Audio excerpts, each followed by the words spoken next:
السلام عليكم ورحمة الله وبركاته، حبايب قلبي وحشتوني جدا جدا.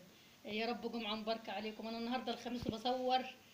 ما أعرفش بقى الفيديو والله هيتنشر إمتى، بس هو النهاردة الخميس وولادي حبايب قلبي راجعين من الكليات. وطبعا اليوم ده بيبقى زي العيد عندي يعني. يعني بحبه جدا وبحب يوم الخميس جدا عشان ولادي طبعا الاتنين الدكاترة والباش مهندس راجعين طبعا من الكليات. وربنا يا رب يجيبهم بالسلامة ويوصلهم بالسلامة. وطبعا معلش يا جماعة، أنا كان نفسي أصور معاكم الأكل وأنا بعمله والله، بس أنا صراحة ربنا جيت من حوالي الساعة 2 من الشغل، وكان المفروض عليا قدامي حوالي 4 ساعات، بس المفروض عليا أجهز كل الأكل ده وأعمل كل حاجة قبل، لأن إحنا يعني بنتأخر، بناكل بعد المغرب، بنتغدى بعد المغرب، بناكل لقمة خفيفة يعني على الساعة 1 كده، وبنرجع ناكل بقى بعد المغرب. فصراحة والله ما كانش فيه وقت خالص، لاني كنت لوحدي في البيت وما كنتش عارفة اصور والكهرباء تيجي وتطفي وتعمل.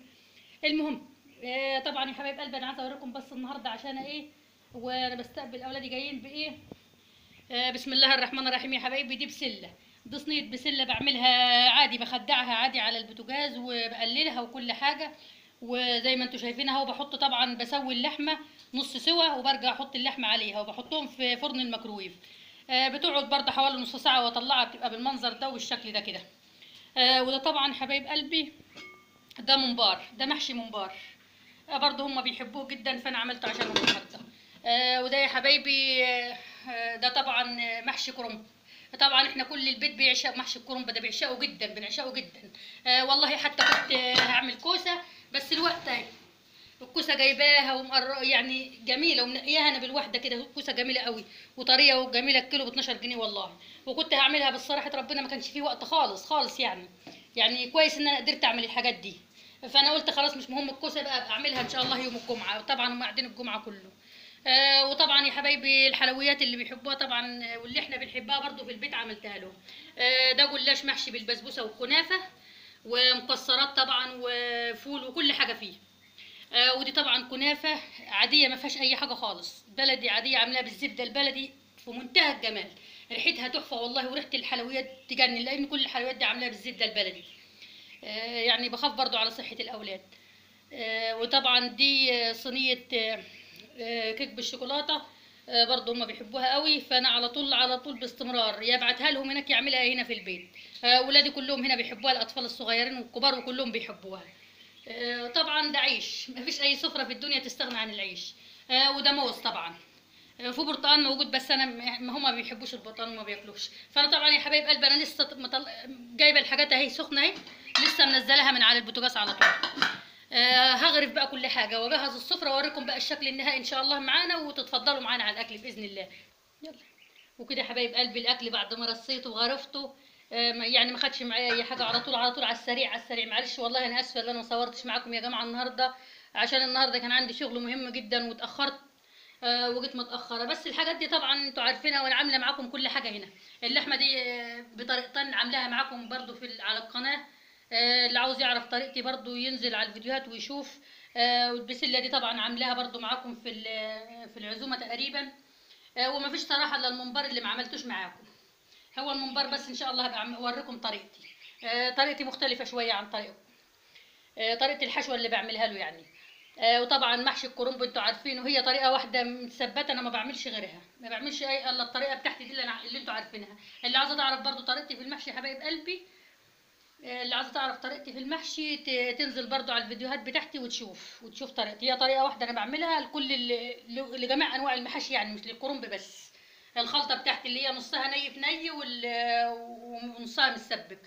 طريقه في منتهى الجمال والله العظيم، اللي على اخر الشارع، اللي على اخر الشارع بيشم ريحه المحشي بتاعي.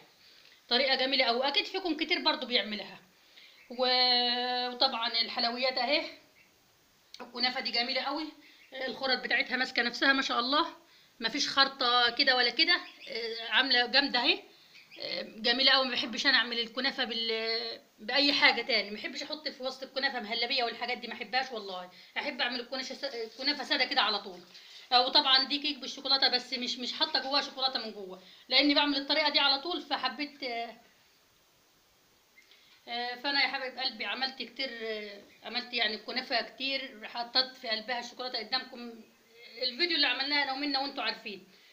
وبعمل هنا في البيت برضو الطريقه دي على طول بالشوكولاته في جواه. فانا قلت النهارده اغير. طبعا شايفين ما شاء الله اهي. كيكه عاديه بس انا حاطه في قلبها بسبوسه، هي مش رواني برضو بس انا حاطه في قلبها بسبوسه.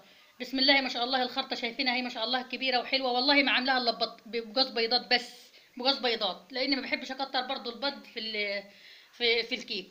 ما شاء الله شايفين الخرطه كبيره وماسكه نفسها.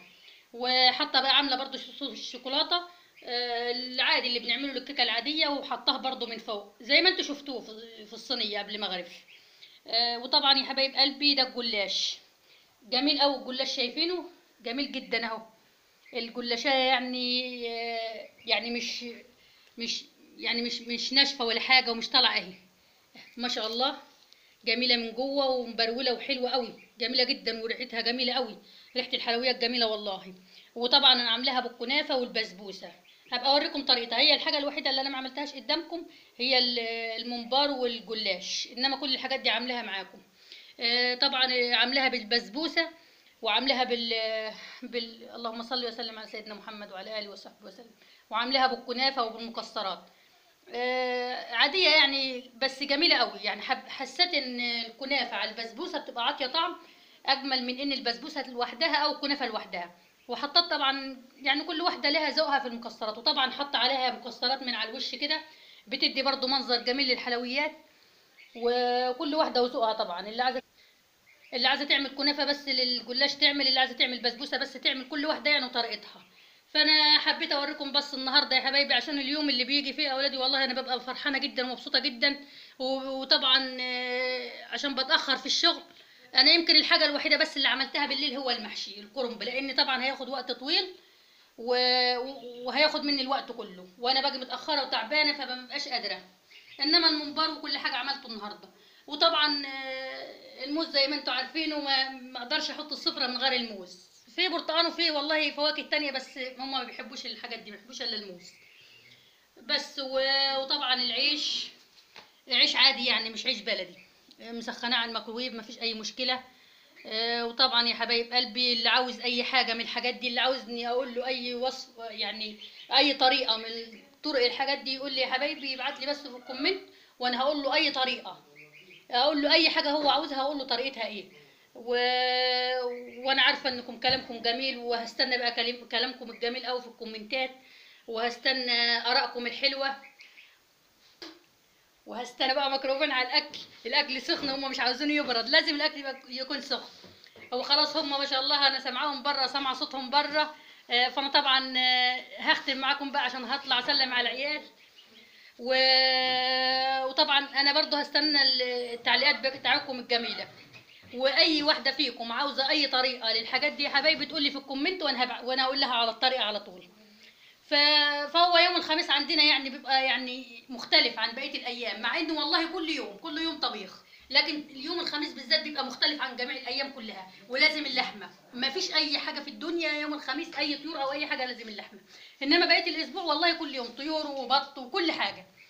بس هم يعني بيطلبوا الحاجات معينه قبل ما يجوا بيوم بيطلبوا، واللي موجودين برضه في البيت بيطلبوا الحاجات اللي احنا اللي عاوزين ياكلوها يوم الخميس ده، لانه هو السوق الاساسي بتاعنا. وسوقنا برضو الحد والخميس، بس يوم الخميس يعني يعتبر برضو تاني يوم الجمعة. وبنبقى قاعدين مع بعض وبره في الجنينة في الشمس وكده، وببقى عاملة كمية حلويات. وطبعا انا بعد ما اخلص معاكم نتعشى هقور برضو الكوسه اللي راقده دي، وهعملها برضو بعد ما يصلوا الجمعه ان شاء الله بكره يرجعوا يتغدوا بيها. وهشوف ان شاء الله اي حاجه بقى هم عاوزينها بيحبوها ان شاء الله هعملها لهم، وهيقضوا معانا بس النهارده وبكره. فهو ده بس اللي كنت والله عاوزه اقوله لكم واوريكم يعني طريقتنا يوم الخميس. هو يوم الخميس لازم يبقى كده، حتى والله لو مش موجودين برضو يوم الخميس برضو بحب اعمل كل حاجه فيه، وبحب انوع كل حاجه فيه. صراحه انا يوم الخميس ما بروحش الشغل، بس الخميس ده يعني اضطريت لان كان في حاجات مهمه، اضطريت ان انا لازم اروح الشغل. فجيت يعني فجيت بسرعة بقى على طول، والله كنت هعمل حاجات أحسن من كده بكتير، بس فجيت بسرعة بقى عملت الموجود، وإن شاء الله بكرة هعوض اليوم. فيا حبايب قلبي بقى ما تنساش في كلامكم الجميل الحلو في التعليقات تحت، والكلام اللي أنا بسمعه وبيحفزني كده إن أنا أعمل فيديوهات على طول. وشكرا قوي للناس اللي بتسالني عن كل حاجه ومتابعاني ومتابعه اخباري، شكرا لهم جدا يا حبايبي والله. و...